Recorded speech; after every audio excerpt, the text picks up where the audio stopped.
Remember the chaos your idea faced before you made the canvas? Well, you've tamed some of it by mapping the elements that are mostly within your control. But the world out there is full of threats, constraints, and opportunities beyond your control. They create the environment in which you'll design and build your business model, and in which your business will fight for survival every day. Just because you can't control these factors doesn't mean you can't and shouldn't account for them in your model. Doing so will help prepare your model for threats, ready it for changing legal constraints, and prime it to jump on innovations. Let's see how mapping the environment will affect the Boomer travel agency model. On the right, you'll map market forces, everything related to the customer segments you've selected. Ask yourself, which other segments are there? Which ones are the most lucrative? Looks like Beth's discovered a segment of boomers with a range of disposable wealth. You could ask, which segments are growing and what do they most want? And why might your customers resist? Okay, good. Boomers have trouble adapting to new technology. Now above your canvas, map key trends. Are new technologies about to undercut your value proposition or supercharge it? What regulations are coming up? How is society at large shifting? Right, Carl, rising medical costs could weigh heavily on your customers. Now to the left, map industry forces. Who are your main competitors?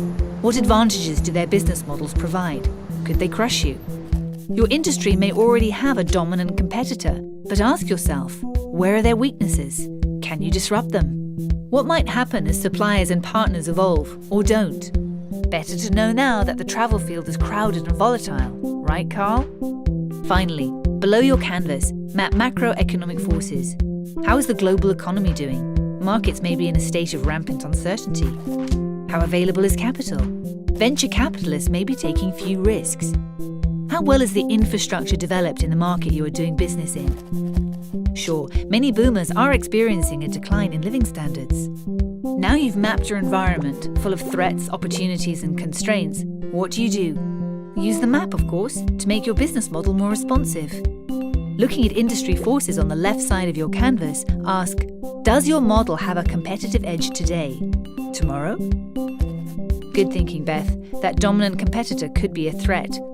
Looking at key trends on the top of your canvas, ask, is your model prepared for emerging trends? Okay, if rising medical costs encourage overseas treatment, that could be an opportunity for your travel agency. On the right for market forces, is your model in line with evolving customer needs? Sure, if your customers are resistant to the internet, you're right to rethink delivery through a website. And below for macroeconomic forces, how will your model adjust to macroeconomic shifts? Yes, Beth. Unfortunately, travel is becoming a luxury that a growing number of your customers can't afford. But don't be overwhelmed by these elements. Asking and answering these questions will help make your business model better suited to its environment and that much more likely to succeed. Now you're ready to start testing your model in the real world.